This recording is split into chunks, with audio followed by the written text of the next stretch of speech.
Hey, so I thought it'd be kind of fun to make some videos talking about some of the things I'm currently working on, some of the things I'm practicing with the various instruments, partly for myself so I could come back later possibly and see how I've improved in certain ways, but then also if somebody out in cyberspace who's at the same level I'm at might be able to tune in and maybe pick up some little bit of inspiration for something that they might find helpful.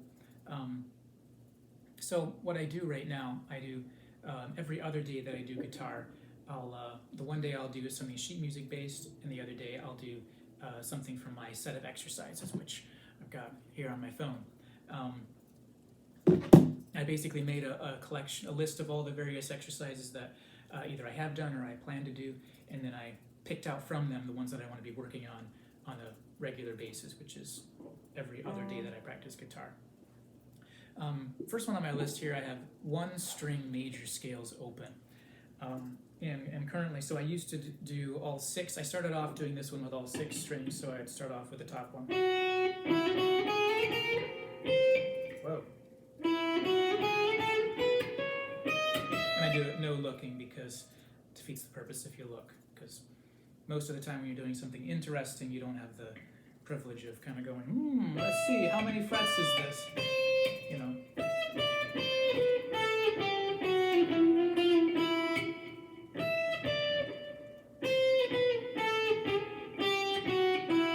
So, now, that's not the greatest, but it's a vast improvement from where I was, so I'm decently content, and if it wasn't that I'm recording a video, I could have got that without trouble. So I've put down the top three strings, I've moved them down to the bottom of my list, and now I'm just doing the bottom three strings. And the thicker strings are hardest because you can't feel the frets as well, so it's much more muscle memory.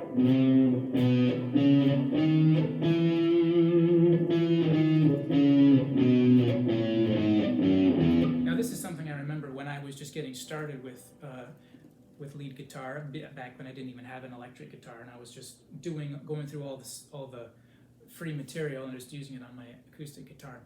And this is something where doing the major scale on a single string is something that I thought I have no use for that. You know, I didn't play a lot of power chords, and my mindset was if I want to learn how to move power chords around, I don't need to learn that by going one string. How was that gonna help? So I kind of skipped it, and then now over the years I've come to realize that's a weak spot, just because I think where it really stands out is when you're navigating the fretboard trying to play melodies not in any particular position. I've just come to realize it would really help me a lot if I could have a muscle memory kind of sense of how far apart the frets are, and I think that's really the value of doing this. And I think, probably another exercise, and this is only occurring to me now while I'm talking, but probably an exercise that would give you a similar benefit would be to just go an octave, fret by fret.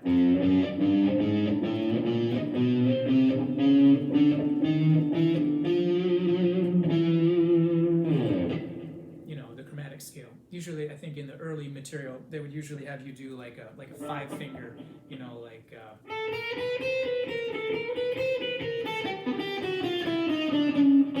that kind of thing, which is more about just getting your fingers used to the idea of, some of those movements. But anyway, I've done that and found it helpful so far. And usually what I do is I'll gradually move things down. Once I get them better to where they're helping me out, then I'll gradually move them down to the bottom of the list so that I can prioritize other things. So I've got that, and then I've been doing half-step bends, which is another thing that I kind of just figured I don't need that, early on. Partly because I didn't start off with electric, but also because I thought, if I want to bend strings, I'll bend strings. And but now recently, I've made a couple videos just to see what it looks like when I record myself. And when you record yourself is when you see some of the things that really need work. And definitely one thing that I needed was, I don't do bends that much, but I want to, when I do them, I want them to sound.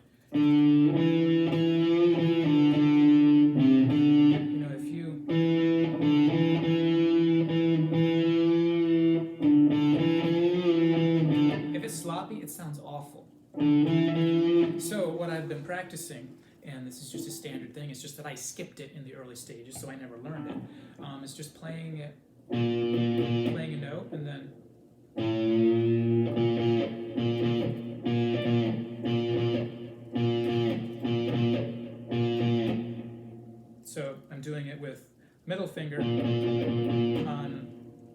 fret, I guess that's fret 6, and then I'm doing it with first finger with a bent fret right next to it. And it took me a long time to get to where I'm at now. And so I'll start on, I'll do it all in 5th position, so I'll be doing, you know, the equivalent of fingers 3, 4, and 5. And then I'll do the, you know, move the next string, and I'll break that up so I don't do it all at once because it's kind of boring. So I'll do the fattest string, and then I'll do some of the other exercises, and then I'll do the next, I'll do the A string, you know, and I'll move on from there.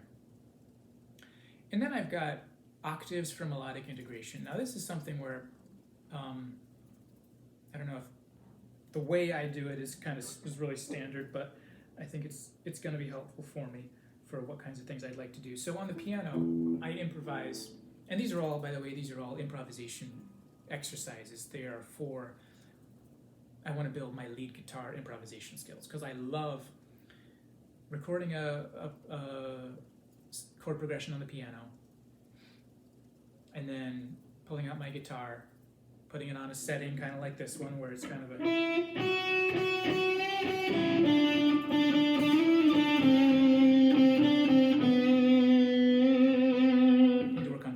too. I haven't got around to that. But anyway, I love doing that with piano, but the problem is I tend to hit wrong notes, and other things just aren't as satisfying as I'd like them to be. So mostly what all these exercises are for is to get me to where I can improvise lead guitar in a way where I could record it and not be ashamed of the result. And also, I think the bigger benefit is just to enjoy it more. I think for myself, that's the number one reason as a hobbyist to learn anything, is so you can enjoy it more.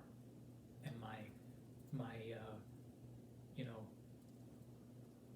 where I get that from, in a sense, is that's what I got with piano, is that the better I get, and I took lessons for a while, and I've worked through books and all kinds of stuff, but the better I get at performance-ish kind of stuff, the more I love my personal private time with my piano, just going to town and expressing emotions with no one to listen, except for myself and my own kind of therapeutic benefit that I get from it. So anyway, these are all aimed at just building my lead guitar skills. So this doing octaves for melodic integration is kind of from when I play piano. You learn to improvise melodies, and you do it based on scales, and you do it based on jumps. You know, the piano's not on, but so I can't demonstrate. But that's what you do with other instruments, such as guitar. You learn scales. But your melodies can get a lot more interesting when you can mix in other exercises and make more interesting. Like, you can only make melodies so interesting on the fly. You know, like how many different things can run through your head that you're going to do. But what you do is you use shortcuts to make more complicated, more interesting melodies. So you can make a melody that includes elements of a major or minor arpeggio, for example. You can use little turns, you know. One way I heard somebody describe the way he improvises in a particular classically influenced style is he thinks of melodies not as successions of notes, but successions of waypoints. Like, here are the important notes, and between those notes we do, let's say, scales to move from one to the other, or we do turns, or we do whatever. And that's a very helpful way to think of. I mean, it's not the only way to think of improvising melodies, but it is a way to make to give yourself more space to breathe in terms of your brain's CPU time, if you know what I mean. So octaves is one thing that on the piano, if you're looking at the keys, it's harder if you aren't looking at the keys. But if you are looking at the keys, it's a no-brainer to say, let's say you're playing in C and you play the note E, you might jump up to this E, or you might, you know, let's say the melody is one that feels like it ought to go from E to G, you know, it should say you're going to go E and then you're going to go da da da da da, you know, up here. Well, it's very natural to say, I'm going to pretend that this E was up here, and I'm going to play this G instead, you know. So it's very natural, because the piano is a very, it's easy to identify octaves. So I want to get to where I can do that kind of thing more naturally on guitar. So I want to be able to think in terms of octaves when I'm making melodies. I also want to be able to think in terms of arpeggios and some other things. But right now what I'm focusing on is getting the octaves. And so this exercise that I'm doing is I'll just do D, the D major scale in 5th position, or I think I'm doing the D minor scale really, but my focus is on the octaves. So I'll go.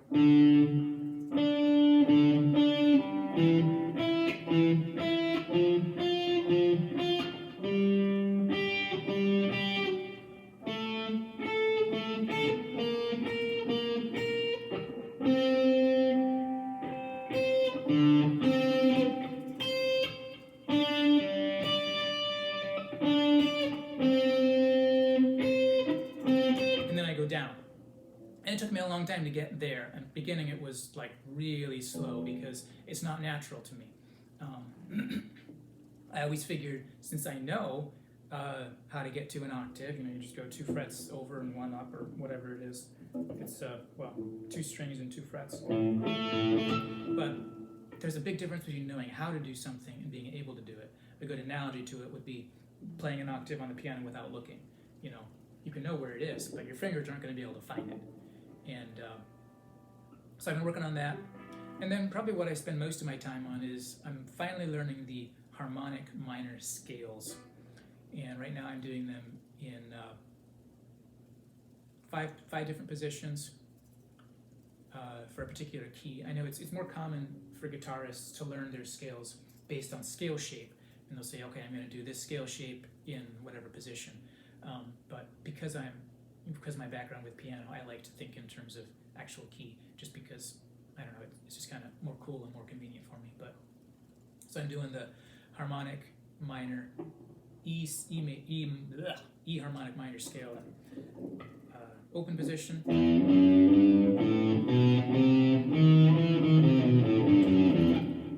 And then 2nd position, 4th position, 7th position, and 9th position.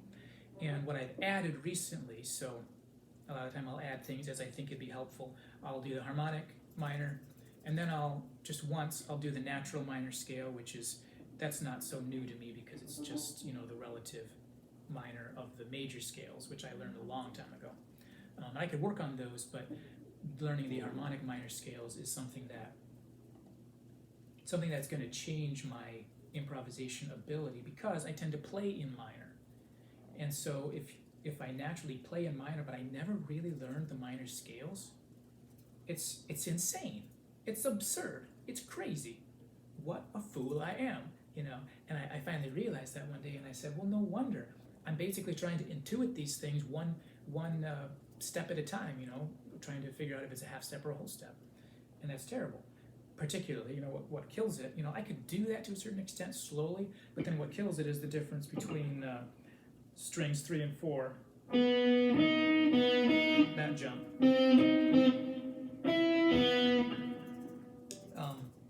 between the B string and the G string, whatever number those are. I can never get the numbers straight, whether you're going up or down. But so yeah, one day I just realized, okay, so most of the beginner and intermediate courses, they don't recommend you learn any minor scales. And that makes sense, and they say it's because it's not going to be as useful and they're more complicated. Okay, well, I can play the minor scales, so why the heck haven't I learned them yet? Because that's all I want to play. Like, I don't have a lot of interest in playing pentatonic scales. And major scales are fine, but I just tend to gravitate toward the relative minors. And I tend to want to play the harmonic minor interval.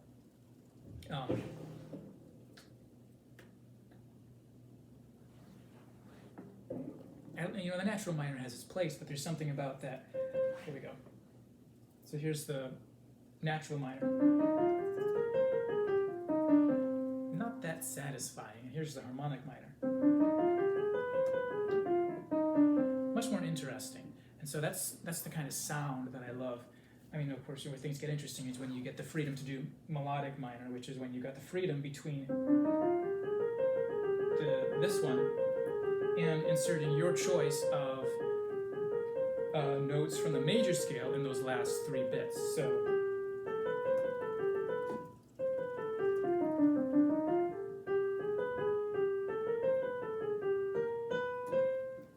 and I don't use that much, but I've seen it in sheet music, and I've also found in things that when I'm trying to, I hear something in my head from my imagination, and then I try to put it onto the keyboard, and I've had some where I'm trying to figure out why this sounds so great, and I realize, oh, it's because it's the melodic minor. It's combining the natural minor scale with the last 3 tones of the major scale. the enharmonically equivalent major scale, which means it's not relative major. It's if it's C minor, then it's C major, that kind of thing. Yeah, so I'll work on the E minor ones, and I'll do harmonic minor. I'll do the natural minor once because it's not much of a challenge, and then I'll do this exercise, which helps with giving you freedom for doing melodically interesting things. I'll do the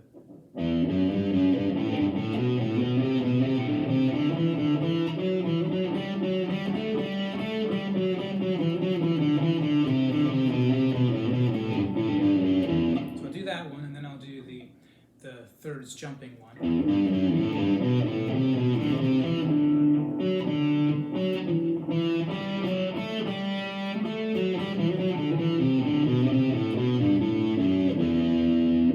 do that one. That one's very helpful for, just getting a sense for what kinds of jumps you can do, because that jump of a third is something you use a lot in melodies. So having that under your fingers is helpful. And then I'll do a minor arpeggio, which I want to come to where I can interchange chords and melody together, which of course, I'm not getting my hopes up. That sounds really complicated, but I think one step that'll be helpful is if I can get these arpeggios under my fingers, and then also I can also mix in arpeggios and make arpeggiated melodies, which have bits of arpeggios in them. So then I'll do something like, oops.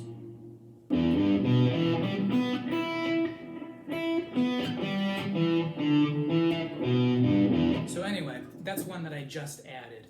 And so I need to do a lot of work on getting those arpeggios down. But so then after that, once I get those done, I'm really done with.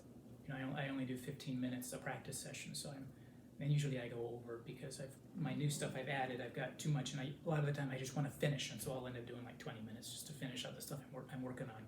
I'll do the E minor ones, and then I got some G minor 2-octave ones, which I successfully learned the G minor ones in the harmonic minor for 1 octave, and then I cycled them down further in the list, and so now that I've reached them again, I'm doing the same ones 2 octaves, same positions, but I'm also doing them with a little bit of natural minor, and with those exercises I just demonstrated, the 1 2 3 2 3 4 1, and then the 1 3 2 4 1.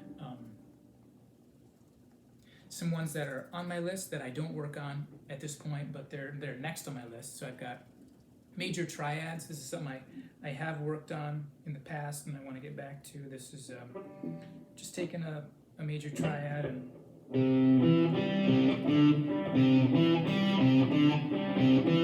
then playing a scale with it. So if I'm in the key of C, then there's a C major triad, and I play a D minor triad, and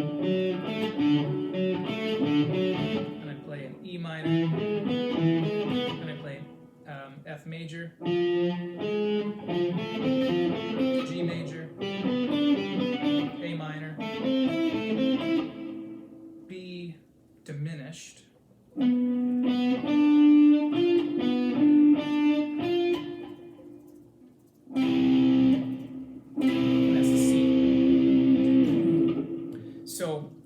that was something, it was in a book basically, and I just kind of modified it a little bit and put it into my exercises. And so I want to get back to that, doing major triads according to scale in D, C, and G. And then I've got next here doing something with arpeggios for melodic integration, which I'm not sure what I'll do when I get to that, because I'm already kind of experimenting with that a little by adding the arpeggios to each scale I do, but I'm going to do something with that. And then I want to learn how to do a hammer-on scale. So, I can kind of do I've done hammer-ons, but I can't make a scale that sounds good with them.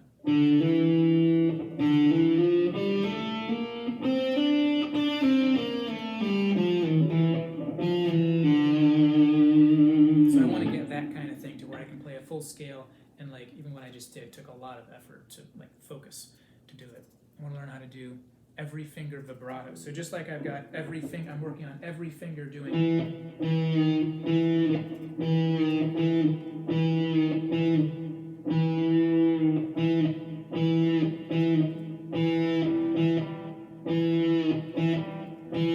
Working on every finger for that, for getting a half-step bend, because I don't want any finger to be missing out. I'm also learning it in both directions. So here on the second fattest string, I want to bend that way, But once you get further up, you want to bend the other direction. I mean, you want freedom, but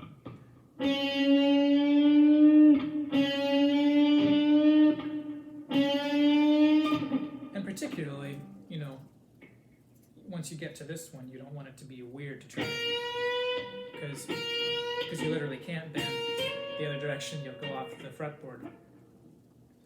So I want to learn how to do vibrato better with every finger.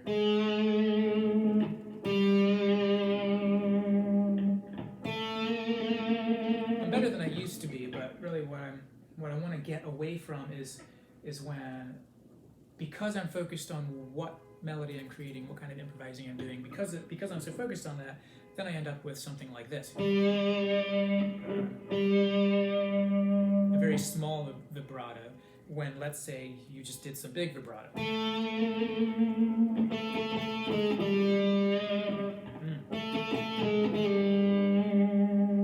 So what I tend to do is, because I know this finger can't do it, I just kind of slide over and use two fingers.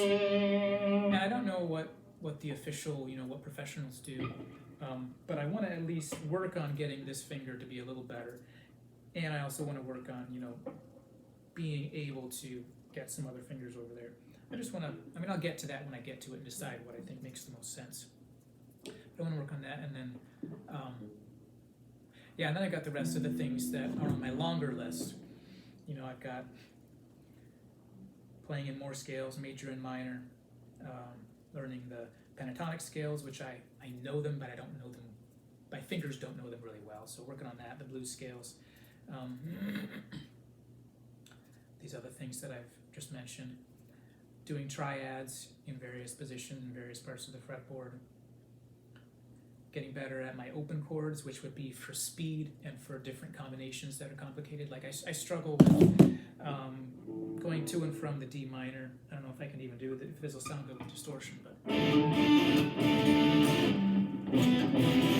it doesn't sound good with the distortion turned on, but yeah, my open chords, there are some combinations such as D minor to,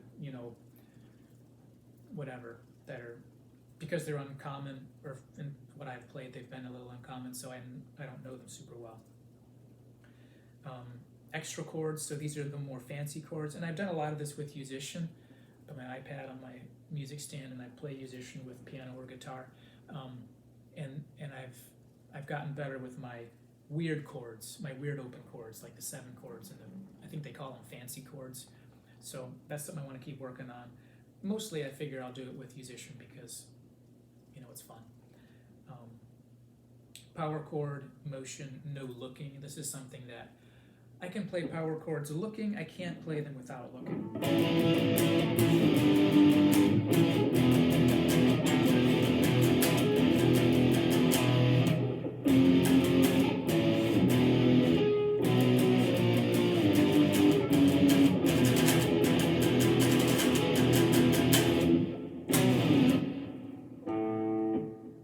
If I go no looking, let's see what I've got. I do this sometimes with Musician. Of course, for that it's a sheet music / tab kind of setup, so it's,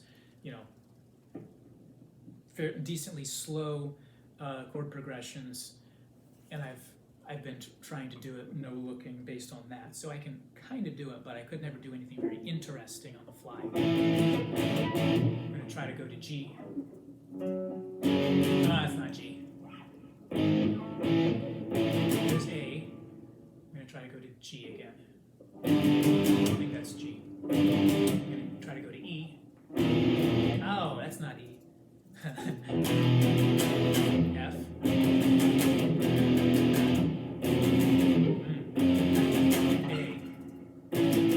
There we go. D. C. A. G. E. F. B. F sharp. A. Yeah, so I can do it, but I'm definitely not going to be doing anything fast and fun.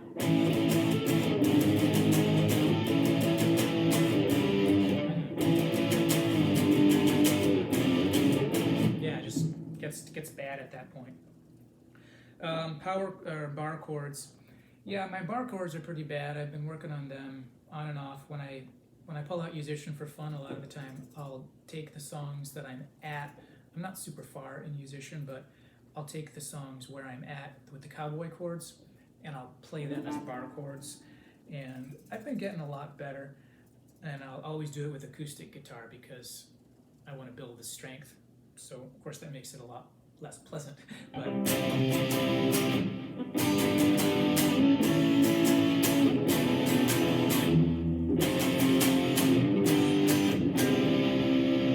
yeah, so I'm decent at those compared to, you know, maybe where I have felt that I'm at. But I mean, I don't have a lot of use for them right now with the kind of stuff I do. Mostly I just do lead-based stuff and sheet music-based stuff, and I play Musician. For arpeggios, I want to work on my finger style and picking patterns, which years and years ago, this was my main focus.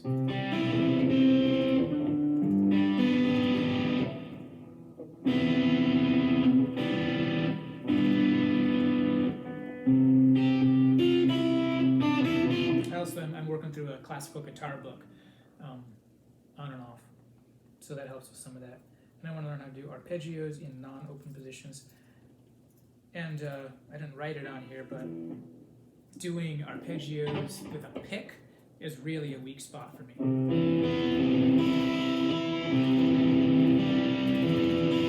Like that kind of thing, I'm not very good at doing, particularly without looking. I have to really focus. I can do it much more easily with fingers. And then chord melody. I really want to learn how to play chord melody guitar. Years ago, when I was just getting started, that was my main goal, and part of what made me fall out from guitar for a long time was because that was such a hard goal, and particularly the way I was trying to go about it was kind of impossible, so that's kind of why I really quit learning guitar and became just a very sporadic pick up my guitar. I became very sporadic for a long time, just because that was my main goal, and it was, in retrospect, I realized it was just not a realistic goal for my skill set and for the kind of tools that I was using. You know,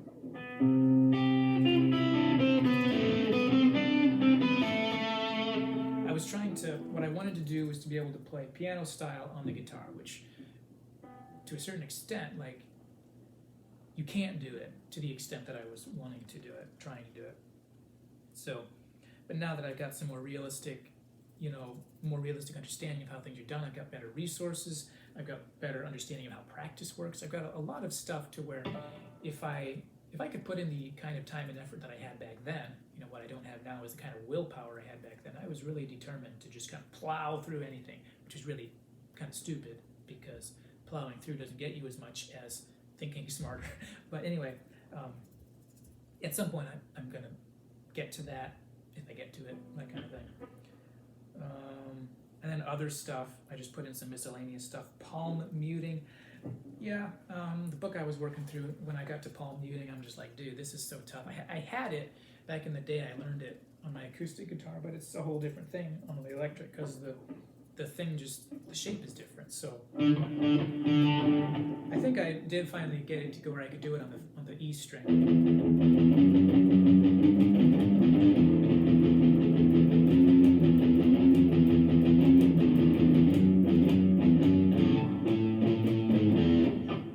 Let's see if I can do it on the A string.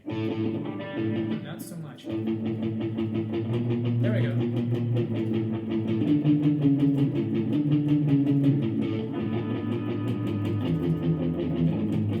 And then my E is moved. There we go.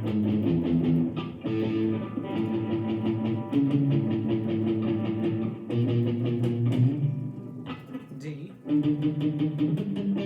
Yeah, so that's something I just need to sit down and do, and I haven't had the motivation to do it yet, to be able to do those effectively.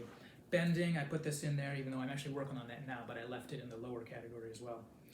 Hammer-ons and pull-offs, definitely something to work on. Vibrato, every finger.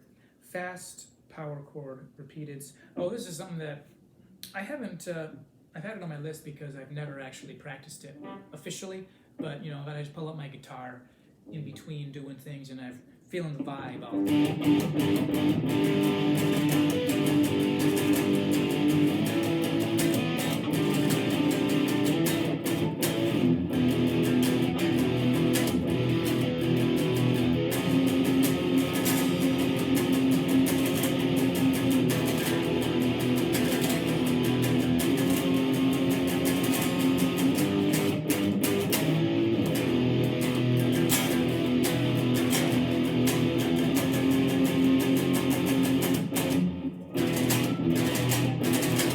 still get better at it, but kind of sloppy is where it's at right now.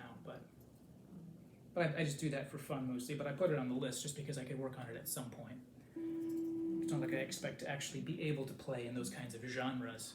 That's kind of beyond, beyond my target of excellence. So those are the things that are on my list right now.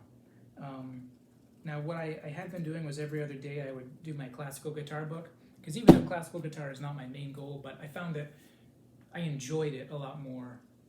And so since I was struggling to get my practice routine in, I thought, why don't I do the thing that I enjoy the most, especially when it's the end of a long day and I'm tired. And it was the classical guitar book, Hal Leonard, Classical Guitar Method, Book 1. So that's what I was doing. But then I got going on these exercises, particularly the harmonic minor scales, and I got so into it that a lot of the time I would be on the off day, and I'm going to pull out my sheet music, which was the classical guitar book, and I found myself more motivated to do some of the exercises that I hadn't been able to do in my previous one. So right now I'm not doing any sheet music based stuff regularly. I'm planning to get back to it, but right now I'm just doing more of the exercises. So on day one I'll do all the bendings type stuff, and then the other stuff on the list, and the E minor stuff. And then the next day I'll spend the entire session doing G minor scales, exercises, and arpeggios. And since they're new, it takes me, time. So that's the stuff that I'm working on right now, and I'm looking forward to coming to the point where I can play a chord progression on the piano and then pull out my guitar and play melodically with it without any mistakes, without any wrong notes, without any notes that are outside of the scale.